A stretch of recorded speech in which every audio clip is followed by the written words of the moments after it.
Selamat pagi dan semangat pagi anak-anakku SMP Negeri 20 Surakarta. Berkhusus untuk anak-anakku kelas 7F sampai dengan 7H. Selamat bertemu kembali dengan Ibu Kristiana pada pembelajaran jarak jauh mata pelajaran IPS. Anak-anakku yang Ibu kasihi, pada minggu ini kita akan belajar tentang kehidupan manusia pada masa praaksara. Tapi sebelum kita melanjutkan pembelajaran, silakan kalian siapkan buku paket, buku catatan, dan buku tugas. Dan kemudian kita akan berdoa terlebih dahulu agar di dalam belajar kalian akan diberkati dan juga kalian berdoa supaya kalian bisa sungguh-sungguh di dalam menerima pembelajaran dan bisa berprestasi. Berdoa menurut agama masing-masing, persilahkan.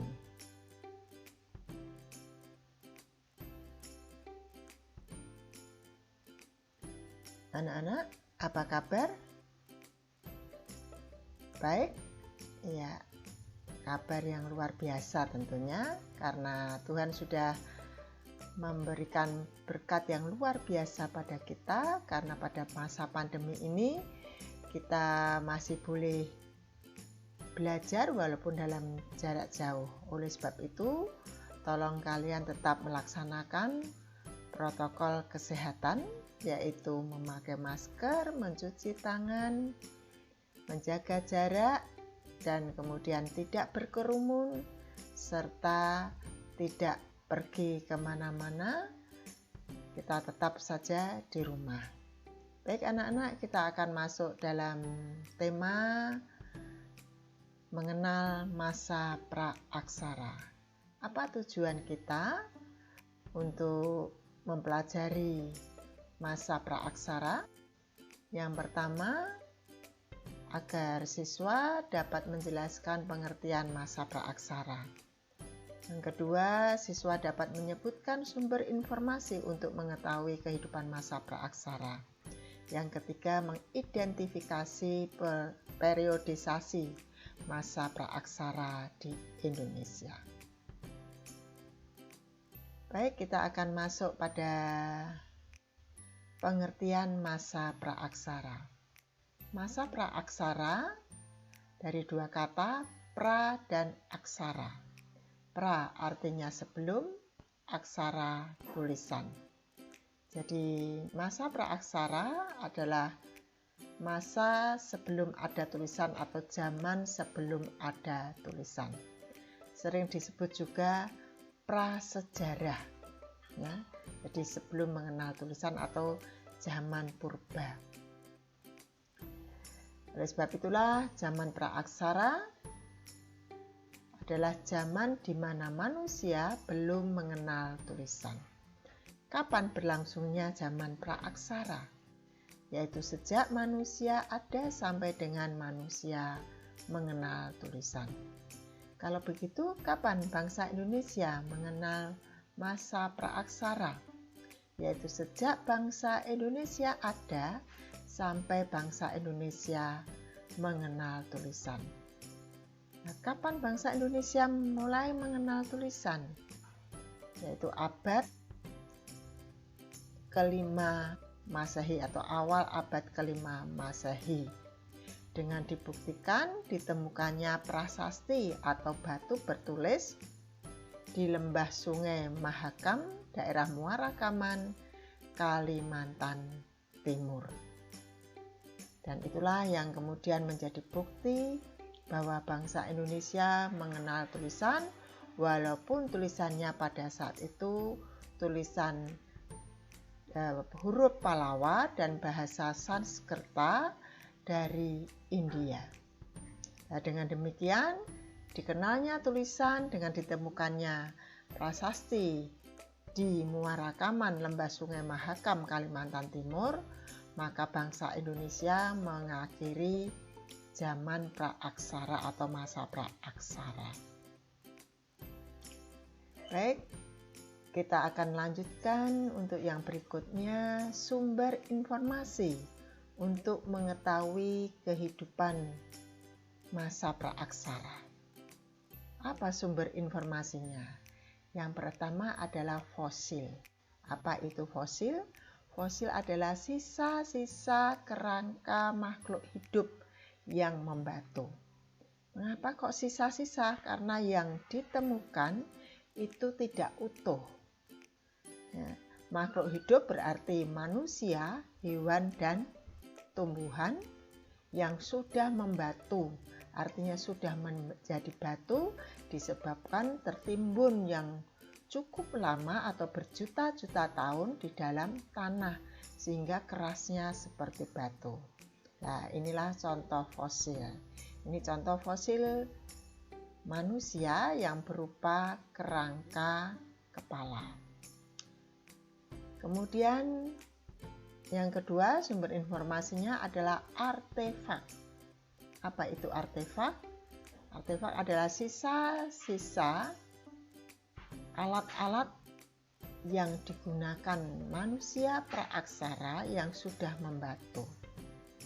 Ya, bisa berupa batu, tulang, kemudian yang terbuat dari logam. Tetapi kalau dilihat bentuknya seperti batu karena memang sudah tertanam berjuta-juta tahun. Ya, inilah artefak. Kemudian yang ketiga, Abrisos Rose. Ini adalah gua tempat perlindungan manusia praaksara kalau pada saat hujan. Kemudian yang keempat adalah Keukenmodengger atau dapur sampah kulit kerang. Mengapa disebut dapur sampah kulit kerang? Karena itu adalah timbunan kulit kerang yang sebagai sampah yang kemudian dilubangi digunakan untuk memasak. Nah, untuk tempat untuk memasak sering disebut dapur. Ya, itu masak apa di situ?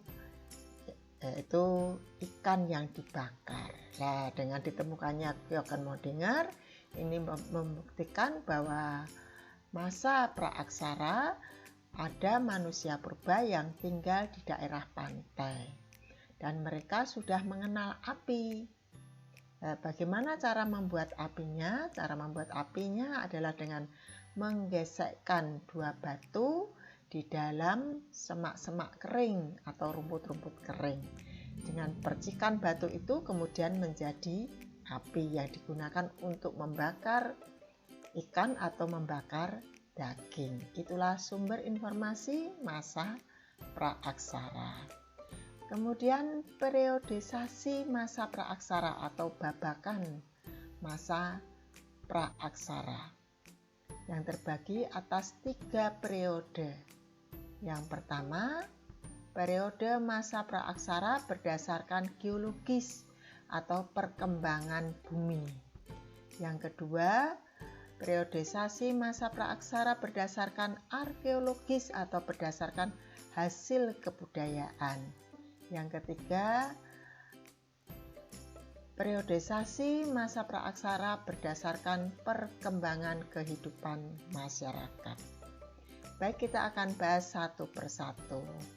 Periodisasi masa praaksara berdasarkan geologis atau perkembangan bumi terbagi atas 4, yaitu zaman Arkaikum. Ini berlangsung sekitar 2.500 juta tahun yang lalu, di mana saat itu tidak ada kehidupan, bumi masih panas. Kemudian yang kedua, Paleozoikum, berlangsung 340 juta tahun yang lalu. Pada saat itu sudah ada kehidupan, yaitu ditandai dengan munculnya binatang kecil seperti ikan, reptil, dan amfibi. Yang ketiga, Mesozoikum, berlangsung pada 140 juta tahun yang lalu, ditandai dengan munculnya reptil raksasa, yaitu seperti dinosaurus. Kemudian yang keempat, zaman Neozoikum, Zaman ini dibagi menjadi dua, yaitu zaman tersier yang berlangsung sekitar 60 juta tahun yang lalu, ditandai dengan munculnya binatang mamalia seperti gajah, kerbau, ya, itu kuda, ya. Ini merupakan binatang mamalia yang pada saat itu ada. Kemudian zaman kuarter, ini terbagi atas zaman Diluvium, yaitu berlangsung sekitar 600.000 tahun yang lalu, ditandai dengan munculnya manusia purba yang bentuknya seperti manusia kera atau manusia yang berjalan tegak atau kera yang berjalan tegak. Kemudian aluvium berlangsung pada 20.000 tahun yang lalu, ditandai dengan munculnya manusia Homo sapiens atau manusia cerdik yang seperti sekarang ini. Kemudian periodisasi yang kedua adalah periodisasi masa Arkaikum, ya. Tapi sebelumnya kita akan melihat dulu contoh dari zaman Arkaikum, yaitu bumi masih panas, belum ada kehidupan. Kalian bisa lihat gambar. Kemudian yang kedua, zaman Paleozoikum sudah ada binatang kecil yang berupa reptil. Zaman Mesozoikum sudah ada binatang seperti badak, ya, kemudian ada kerbau, ada gajah, ada kambing, ya. Kemudian Neozoikum muncul manusia, yang awalnya manusia purba, kemudian berkembang menjadi Homo sapiens. Baik, kita masuk periode yang kedua, yaitu berdasarkan arkeologi terbagi atas zaman batu dan zaman logam. Zaman batu dimulai dari zaman Paleolitikum, zaman batu tua, kemudian zaman batu madya, Mesolitikum, zaman batu baru atau batu muda, Neolitikum, dan zaman batu besar, yaitu zaman Megalitikum, ya. Ini ditandai dengan ditemukannya alat-alat dari batu, itu zaman batu. Kemudian zaman logam, yaitu zaman besi, zaman perunggu, dan zaman tembaga. Tetapi di Indonesia tidak ada zaman tembaga. Mengapa? Karena tidak ada bukti yang ditemukan. Inilah contoh dari hasil kebudayaan zaman Paleolitikum. Ini alat-alat zaman batu tua yang masih sangat sederhana dari batu alami. Yang kemudian ada, ya, yang digunakan untuk berburu dan meramu. Meramu itu mencari makanan di hutan. Kemudian zaman Mesolitikum, ini zaman batu madya. Ini sudah dipoles atau sudah diasah, sudah kena tangan manusia, yaitu seperti kapak Sumatera. Kemudian zaman Neolitikum, zaman batu halus, ini untuk bercocok tanam. Dan zaman Megalitikum, yaitu zaman batu besar, di mana ini merupakan bangunan dari batu besar yang digunakan untuk pemujaan arwah nenek moyang.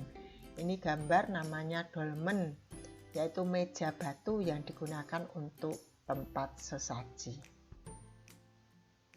Kita masuk ke zaman logam yang terdiri atas zaman besi. Ya, contohnya ini ada mata panah, mata tombak, ya, mata sabit, dan lain sebagainya. Kemudian zaman perunggu, contohnya di sini ada nekara. Nekara itu sebagai musik, ya, atau tambur untuk mengiringi upacara keagamaan. Kemudian moko, ini juga dari perunggu yang merupakan nekara kecil, ini sebagai mas kawin. Ya, bentuknya seperti dandang terbalik. Kemudian ada arca perunggu, ada kapak corong, kapak sepatu, dan bejana perunggu. Inilah alat-alat yang dibuat dari logam besi dan logam perunggu. Kemudian periodisasi masa praaksara berdasarkan perkembangan kehidupan masyarakat, yaitu masa berburu dan mengumpulkan makanan tingkat sederhana. Ya, jadi mata pencariannya berburu itu mencari binatang, dan mengumpulkan makanan sering disebut meramu, yang masih sangat sederhana dengan hidup berpindah-pindah. Alatnya pun masih sederhana, dari batu yang alami, batu apa adanya.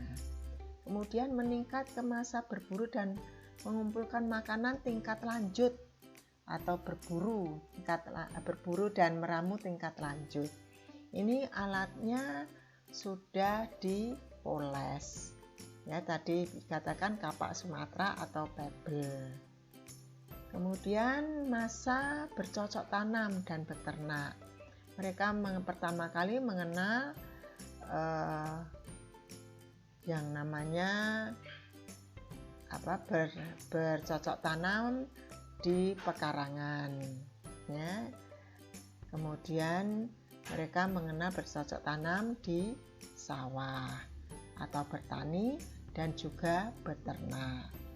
Kemudian mereka mengenal masa perundagian, yaitu masa mengenal teknologi tahap awal atau masa pertukangan, atau masa mereka dapat membuat barang-barang kerajinan yang bisa diperdagangkan, walaupun perdagangan dengan cara barter atau tukar-menukar barang, yaitu mereka bisa membuat pakaian dari kulit kayu, kemudian dari kulit binatang, ada membuat perhiasan, membuat alat-alat yang dari besi, ya.